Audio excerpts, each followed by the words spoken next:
అన్నదాత అన్నదాత మీ అన్నదాత, చెమటోడ్చి ఆహారాన్నందించే రైతన్నా, అనునిత్యం నీ కండదండగా నిలిచే నేస్తం ఎవరన్నా.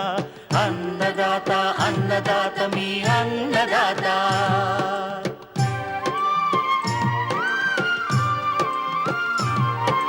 నూతన రీతుల సాగుబడికి, నూరింతలు పెరిగే దిగుబడికి సూచనలిచ్చే సస్య రక్షణకు, పశు పోషణకి శాస్త్ర విజ్ఞానం అందించి ముందుకు నడిపే తెలుగు రైతు భారతదేశానికి మకుటం అయ్యేలా తీర్చిదిద్దే ఆశయంతో మిమ్ము మేలు కొలిపేది అన్నదాత. అన్నదాత అన్నదాత మీ అన్నదాత. అన్నదాత అన్నదాత మీ అన్నదాత. అన్నదాత ప్రేక్షకులకు నమస్కారం. ఈనాటి ముఖ్యాంశాలు: ప్రకృతి సేద్య విధానంలో దేశీ వరి రకాల సాగు, ప్రకాశం జిల్లా రైతు అనుభవం. కర్బూజాలో కాయపగుళ్లు నివారణ. చివరి దశలో ఉన్న మిరపను నష్టపరుస్తున్న నల్లతామర పురుగులు సమగ్ర నివారణ. ఇంకా జై కిసాన్ వ్యవసాయ సమాచారం.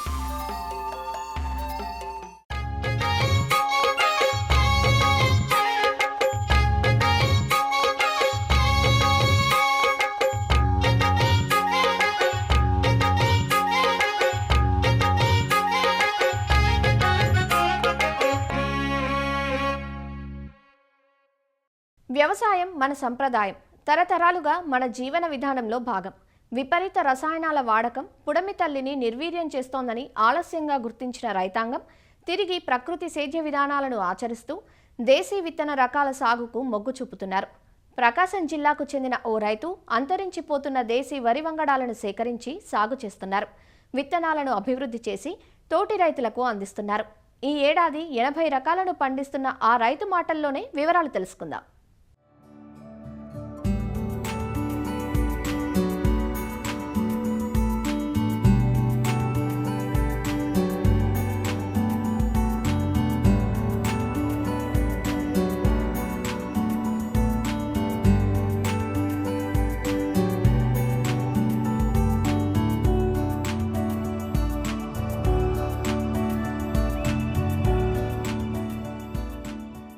దేశీ వరి రకాలను మురిపెంగా చూసుకుంటోన్న ఈ రైతు షేక్ సుభానీ ప్రకాశం జిల్లా సింగరాయకొండ మండలం పాకల గ్రామంలో ఎకరా 20 సెంట్ల పొలంలో 80 దేశీ రకాలను పండిస్తున్నారు. చేస్తున్నది కౌలు సేద్యం. ప్రస్తుతం అధిక దిగుబడులే ధ్యేయంగా సాగుతున్న మన సాగు పద్ధతులలో సంకర విత్తనాలు, రసాయన ఎరువులు, పురుగు మందులను అతిగా వినియోగించడం వల్ల సాగు ఖర్చులు పెరగటమే కాదు, అనేక అనారోగ్య సమస్యలు కూడా తలెత్తుతున్నాయని గ్రహించి దేశీ రకాలను సేకరించి ఎటువంటి రసాయనాలు వాడకుండా ప్రకృతి సేద్య విధానాలను అనుసరిస్తున్నారు.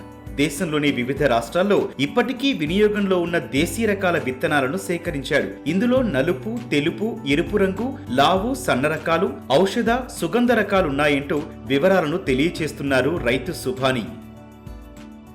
మాది చిన్నప్పటి నుంచి కూడా వ్యవసాయ కుటుంబం. నేను 10వ తరగతి వరకు చదువుకున్నాను. యాక్చువల్గా నేను ఫ్లవర్ డెకరేషన్ వర్క్ చేసుకుంటూ ఉంటాను. ఆ వ్యవసాయం మీద ఇంట్రెస్ట్ తోటి నేను 10 సంవత్సరాల నుంచి మా నాన్నగారికి సాయంగా నేను చేయడం స్టార్ట్ చేశాను. ప్రస్తుతం ఉన్న పరిస్థితులను బట్టి మనం పండించుకున్న ధాన్యం తింటూనే మనం రోగాలమయం అయిపోతున్నాం అనేది ఒక ఆలోచనకు గురి చేసి నేను మామూలుగా ఈ దేశీ రైస్ అనేది ఒకటి ఉంది, మన నేటివ్ సీడ్స్ అనేవి ఉన్నాయి, వాటిని తినడం వల్ల ఆరోగ్యంగా ఉంటాము అంటే 20 సంవత్సరాల క్రితం లేని రోగాలన్నీ ఇప్పుడు ఎక్కువగా కనిపిస్తున్నాయి. దేనివల్ల, ఎందువల్ల అనేది నేను చెక్ చేస్తే ఈ దేశీ రైస్లు అనేవి అంతరించిపోయాయి, వాటిని మళ్ళీ చేసుకుంటే ఆరోగ్యంగా ఉంటామనేది తెలుసుకున్నాను. ఒకదానికొకటి మెడిసినల్ వాల్యూస్ ఉండడం వల్ల వివిధ రాష్ట్రాల్లో నేటివ్లో ఉన్న GI ట్యాగింగ్ ఉన్న సీడ్స్ని మనం కలెక్ట్ చేసుకుంటూ వచ్చాము. ఒక్కో వెరైటీ ఒక్కో విధంగా ఉంటుంది. ఇలాగా అంటే భోగు వెరైటీలు అని అంటే చిన్న గింజ రకాలు, చిట్టి ముత్యాలు అటువంటి రకాలను వచ్చేసి భోగు వెరైటీలు అంటుంటారు. ఫైన్ వెరైటీస్లో మన దగ్గర కూడా 10 వెరైటీస్ ఉన్నాయి.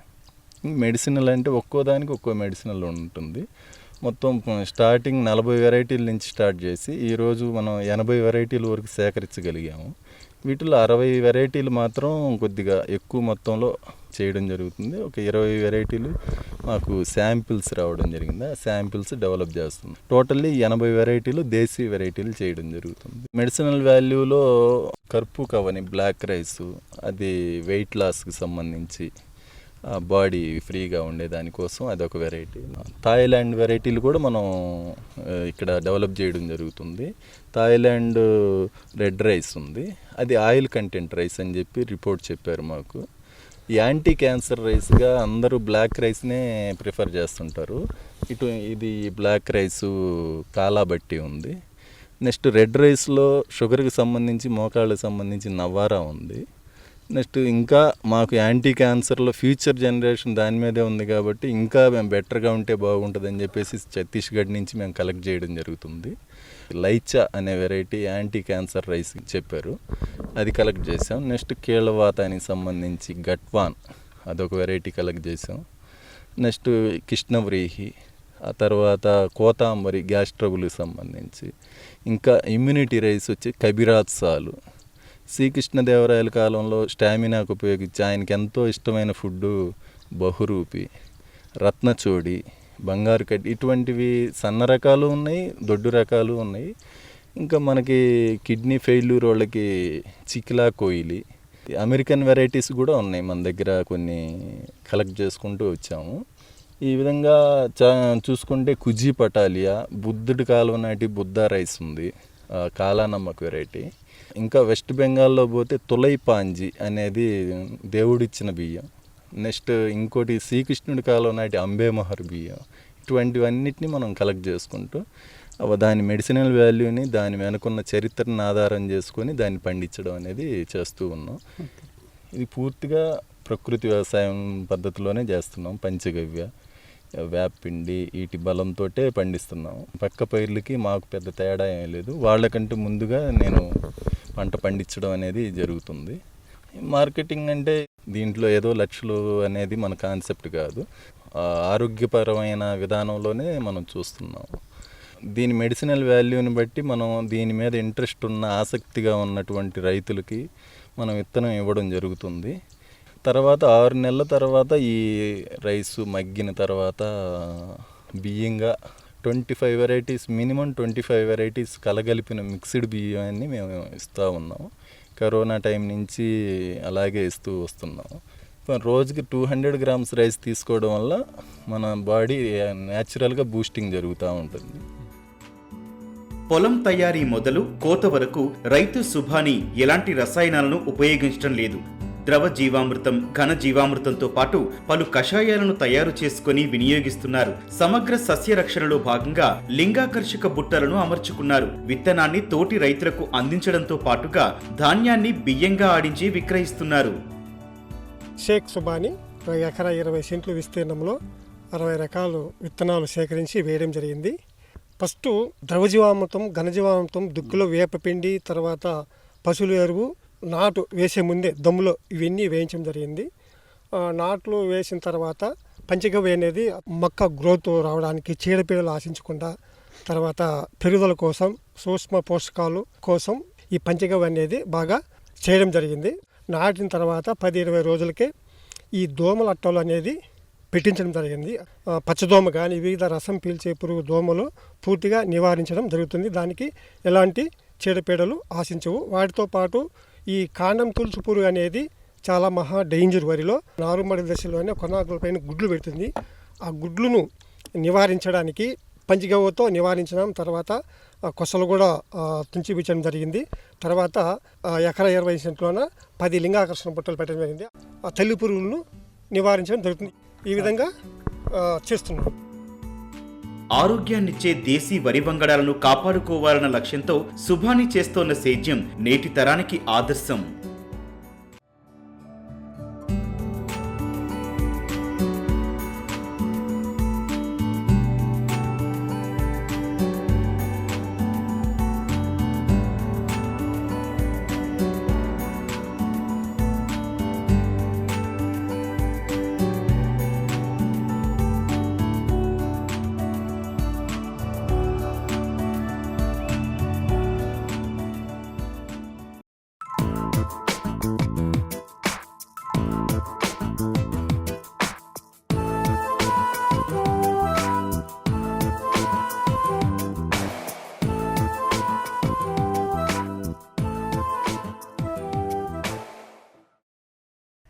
వేసవిలో దాహార్తిని తీర్చే పండ్లుగా పుచ్చ, కర్బుజాలకు పేరు. శివరాత్రి, రంజాన్ సమయాల్లో వీటికి డిమాండ్ ఎక్కువ.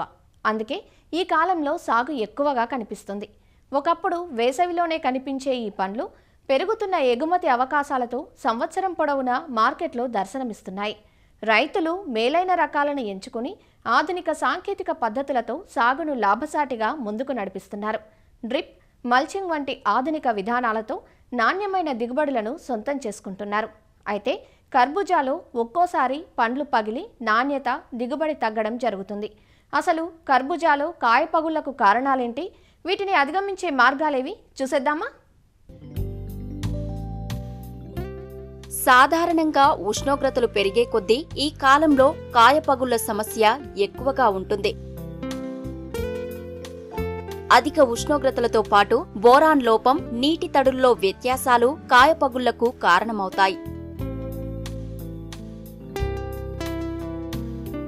బోరాన్ ధాతువు లోపాలు రావడానికి గల కారణాలను గమనించినట్లయితే నేలల్లో తగినంత సేంద్రియ పదార్థం లేకపోవడం, సాగు చేసే నేల చౌడు, ఉప్పు గుణాలు కలిగి ఉండటం, భూమిలో నత్రజని, భాస్వరం ఎక్కువగా ఉండటం, లేదా పంట కాలంలో ఈ ఎరువులను అధికంగా వేయటం,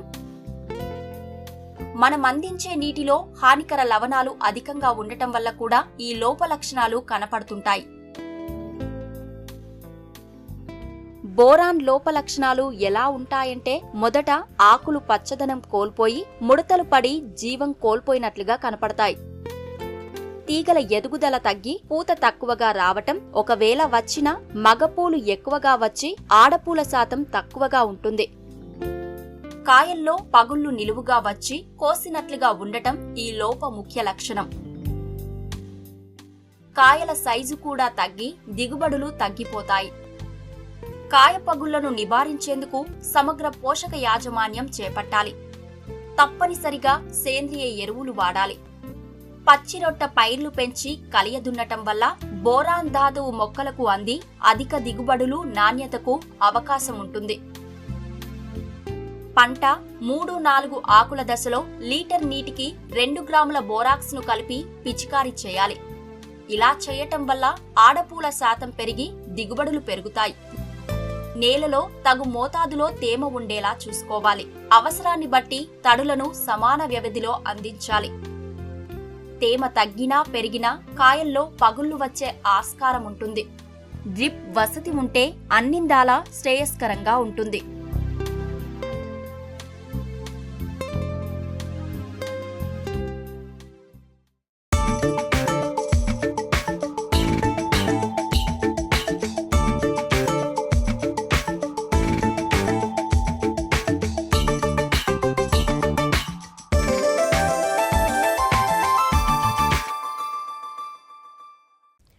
మిరప సాగంటే తెలుగు రైతులకు మమకారం ఎక్కువ.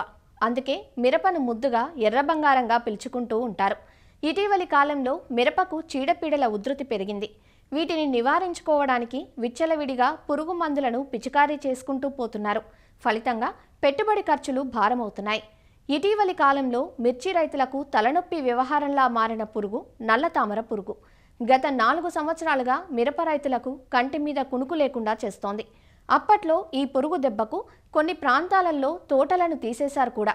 ఈ నల్లతామర పురుగు ఒక మిరపనే కాదు, కూరగాయలను, పూల తోటలను, మామిడి వంటి పండ్ల తోటలను సైతం ఆశించే అవకాశం ఉంది.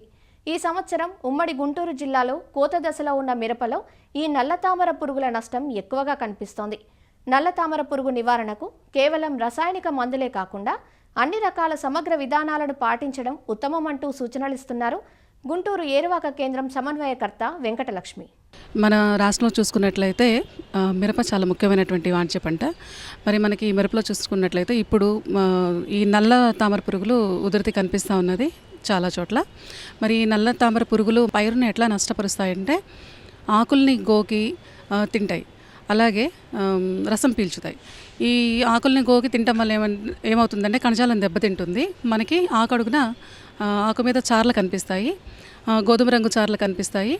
ఇంకొకటి ఏంటంటే పూతలో కూడా ఇవి పువ్వుల్లో కూడా చేరి పుప్పొడిని తింటాయి అన్నమాట.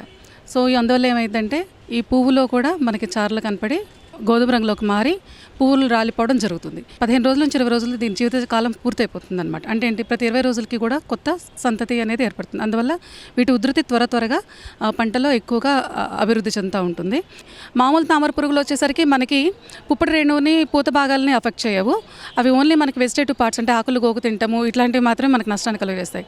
కానీ ఈ నల్ల తామర పురుగులు ఏంటంటే మనకి పుప్పటి భాగాలని తినటం వలన మనకి కాయ సెట్ అవ్వకుండా, అంటే కాయ ఫామ్ అవ్వకుండా ఇవి నష్టాన్ని కలుగజేస్తాయి. కాబట్టి వీటి వల్ల మనకి ఎక్కువ నష్టం జరుగుతుంది. నీల్ జిగురు అట్టలు అంటే బ్లూ స్టిక్కీ ట్రాప్స్ అంటాం. ఇవి కూడా మనము ఎకరానికి 25 చొప్పున రికమెండ్ చేస్తున్నాము. ఇంకా మనం 40 నుంచి 50 వరకు కూడా పెట్టుకున్నట్లయితే ఈ తల్లి పురుగుల యొక్క ఉధృతిని అంటే వాటి సంఖ్యను మనం తగ్గించుకోవచ్చు. ఈ పురుగుకి ఒక మందు వాడటం ద్వారా మనం నివారించలేము. సమగ్ర సస్యరక్షణ చర్యలు పాటించాలి. ఈ పురుగుకి మనం వాడాల్సిన కెమికల్స్ మనం చూసుకున్నట్లయితే ప్రొఫెనాలైడ్ 34 ml, ఫ్లూక్సామెటమైడ్ 160 ml, డైమిథైడ్ 400 ml, అలాగే ఫిప్రోనిల్ పొడి మందు చూసుకున్నట్లయితే 40 గ్రాములు. అదే ఫిప్రోనిల్ మనకి సాల్బుల్ లిక్విడ్ చూసుకున్నట్లయితే కనుక అది 400 ml ఎకరానికి మనం స్ప్రే చేసుకోవాలి. స్పైరోటెట్రామైడ్ 200 ml, స్పైనటరామ్ 200 ml. ఈ మందుల్ని మనము ఒకే మందు మీద మనం ఆధారపడకూడదు. సిఫారసు చేసిన ఇటువంటి మందులను మార్చి వాడుకోవడం ద్వారా ఈ పురుగును మనం నియంత్రించుకోవచ్చు. కాకపోతే ఇప్పుడు టెంపరేచర్స్ పెరిగే కొద్దీ దీని ఉధృతి కొంచెం తగ్గుతుంది. ఈ పురుగు ఉధృతి ఉన్నప్పుడు ఏంటంటే పంట బెట్టకు రాకుండా చూసుకోవాలి. ఒకవేళ మొక్కలు ఏపుగా పెరిగిన తర్వాత కాయల మీద కూడా కనుక బాగా ఈ పురుగు యొక్క లక్షణాలు ప్రభావం కనిపించినట్లయితే దారులుగా చేసుకొని మనం స్ప్రే చేసేటప్పుడు మొక్క పూర్తిగా తడిచేలాగా మనం స్ప్రే చేసుకోవాలి. కంచె పంటగా మనం మొక్కజొన్న కానీ జొన్న పంట కానీ 2 నుంచి 3 వరుసలు మనం వేసుకోవాలండి. అలాగే ఆఖరి దుక్కులో వేపపిండి కానివ్వండి, వేప చెక్క కానివ్వండి 200 కిలోల ఎకరానికి కనుక మనం వేసుకున్నట్లయితే నేలలో ఉన్నటువంటి ప్యూపా దశలు ఏవైతే ఉన్నాయో వాటన్నిటిని కూడా ఇవి చంపడానికి అవకాశం ఉంటుంది. మల్చ్ కానివ్వండి, డ్రిప్ కానివ్వండి మనం వేసుకున్నట్లయితే ఈ మల్చ్ డ్రిప్ వేసుకున్నప్పుడు దీని యొక్క ఉధృతి తక్కువగా ఉందని పరిశోధన ఫలితాలు తెలియజేస్తున్నాయి. సో మల్చ్ వేయటం వల్ల ఏమవుతుందంటే ఈ ప్యూపాలు నేలలో పడకుండా మల్చ్ షీట్ మీద పడటం వల్ల ఆ వేడికి అవి చనిపోతాయి. వేప నూనె కానివ్వండి, గానుగు నూనె కానివ్వండి మనం పిచికారీ చేసుకోవచ్చు. పువ్వు బాగా విచ్చుకున్న రకాలు లేదా హైబ్రిడ్లు అయితే మనకి వీటి యొక్క ఉధృతి తక్కువగా ఉంటుంది. ఎందుకంటే అవి విచ్చుకోవటం వల్ల పురుగులు బయటకు వెళ్ళిపోతాయి. అది క్లోజ్డ్గా ఉన్న ఫ్లవర్ అయితే కనుక పుప్పొడి భాగాలకి దగ్గరగా ఉంటాయి కాబట్టి అవి పుప్పొడిని ఆశించడం వల్ల, పుప్పొడి మీద దాడి చేయడం వల్ల, అంటే పుప్పొడిని తినేయటం వల్ల మనకి నష్టం ఎక్కువగా కలుగుతుంది. సో మన రైతు సోదరులందరూ కూడా ఇలాంటి జాగ్రత్తలు కనుక మనం తీసుకున్నట్లయితే ఈ నల్లతామర పురుగుల వల్ల వచ్చే నష్టాన్ని అరికట్టుకోవచ్చు. ఇంకొకటి ఎప్పుడు ఎర్లీ సోయింగ్స్ అండి. ఎర్లీ సోయింగ్స్ చేసుకున్నట్లయితే కనుక మనకి అక్టోబర్ లాస్ట్ వీక్ నుంచి నవంబర్ ఫస్ట్ వీక్ మధ్యలో ఈ ఉధృతి మనకి స్టార్ట్ అవుతుంది ఈ నల్లతామర పురుగులు. మనం ఈ లోపు కనుక మనకి ఫస్ట్ ఫ్లవరింగ్ కనుక వచ్చేసినట్లయితే మనకి నష్టం తక్కువగా ఉంటుంది. ఒకవేళ ఫస్ట్ ఫ్లవరింగ్ అప్పటికే ఈ పురుగు లక్షణాలు కనిపించినట్లయితే, పురుగు ఆశించడం కనిపించినట్లయితే 60% కన్నా ఎక్కువ నష్టాలు కలిగించినట్లుగా మనం పరిశోధన ఫలితాల్లో చూస్తూ ఉన్నాము. కాబట్టి మనం వేసుకునేటువంటి రకము లేదా హైబ్రిడ్, అలాగే మనం తీసుకున్నటువంటి ఆరోగ్యవంతమైన నారు, అలాగే వేసవి లోతు దుక్కులు, చివరి దుక్కులో మనము వేపపిండి వేసుకోవడము లేదా వేప చెక్క వేసుకోవడము, అలాగే కంచె పంట వేసుకోవడము, ఇలాంటివి ప్లాస్టిక్ మల్చ్ వేసుకోవడం కానివ్వండి, ఇలాంటి చర్యలు పాటించడం ద్వారా సమగ్రంగా మనము ఈ నల్లతామర పురుగుల్ని అరికట్టుకోవచ్చు. పికింగ్స్ అవుతూ ఉన్నాయి. ఇంకా మనకి పంట ఉంటుంది కాబట్టి, ఇంకా 2 నెలల పాటు ఉంటుంది కాబట్టి మనకి ఇంకా హార్వెస్టింగ్ జరుగుతూ ఉంది కాబట్టి మీరు రైతులు చేయాల్సింది ఏంటంటే మనం సిఫారసు చేసినటువంటి పురుగు మందులు మాత్రమే వాడాలండి. పురుగు మందు కొట్టిన తర్వాత తగిన సమయాన్ని పాటించిన తర్వాత మనం కోతలు తీసుకోవాలండి. ఈ చర్యలు మనం పాటించినట్లయితే ఈ నల్లతామర పురుగు యొక్క నష్టాన్ని మనం తగ్గించుకోవచ్చు.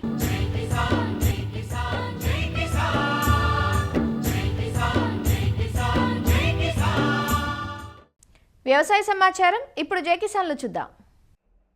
వరి పంటలో విభిన్న సాగు పద్ధతులు రైతుల ఆదరణ చూరగొంటున్నాయి. ముఖ్యంగా ఇటీవలి కాలంలో అధిక శాతం రైతులు డ్రమ్ సీడర్ విధానాన్ని అవలంబిస్తున్నారు. కూలీల అవసరత తగ్గడం, గాలి వెలుతురు ధారాళంగా రావటం, చీడపీడల ఉధృతి తక్కువగా ఉండటం వంటి కారణాలతో నాగర్ కర్నూలు జిల్లా కొల్లాపూరు ప్రాంతంలోని రైతులు ఈ విధానానికే మొగ్గు చూపుతున్నారు. డ్రమ్ సీడర్ వేసి పంటలు పండించుకుంటున్నాం.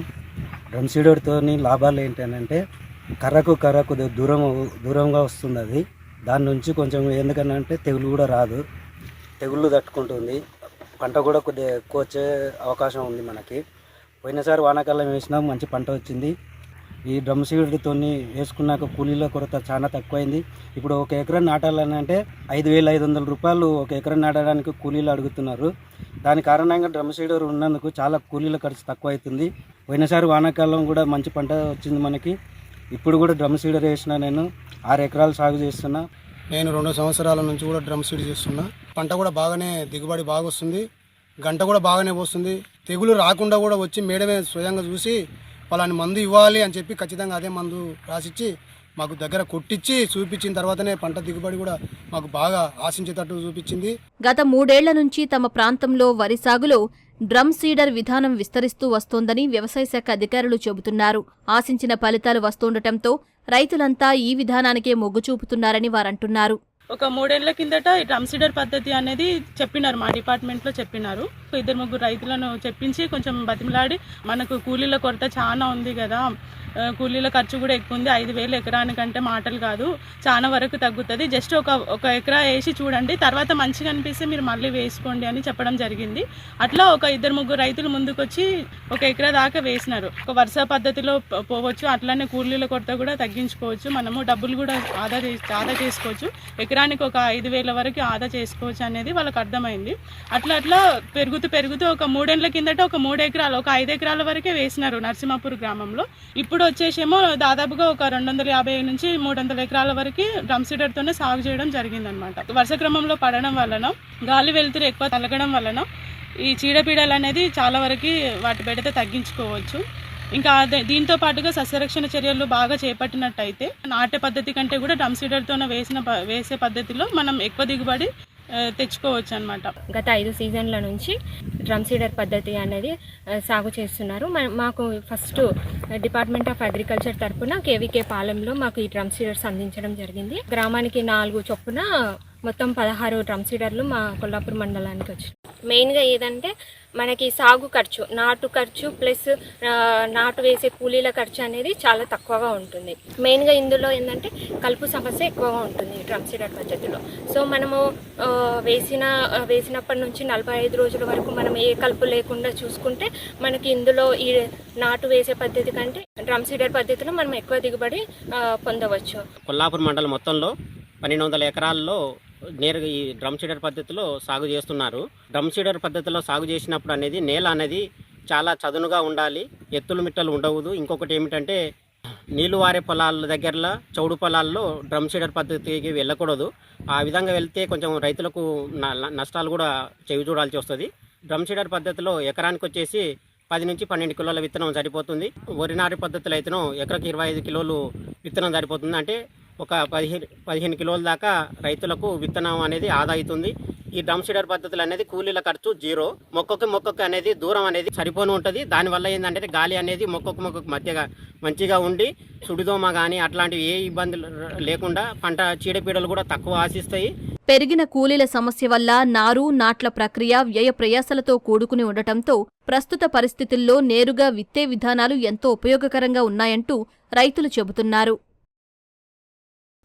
మరిన్ని విభిన్న అంశాలతో రేపటి అన్నదాతలో మళ్ళీ కలుసుకుందాం. అంతవరకు సెలవు, నమస్కారం. అన్నదాతలు తమ సందేహాలు, సమస్యలను 1800-425-4085 టోల్ ఫ్రీ నెంబర్లో ఉదయం 10 గంటల నుంచి 11 గంటల మధ్య పని దినాలలో సంప్రదించగలరు. ఈ కార్యక్రమాన్ని యూట్యూబ్లో www.youtube.com/అన్నదాత-ఈటీవీ లింక్ ద్వారా వీక్షించవచ్చు. అన్నదాత కథనాలు ఈటీవీ విన్ మొబైల్ యాప్లో వీక్షించండి.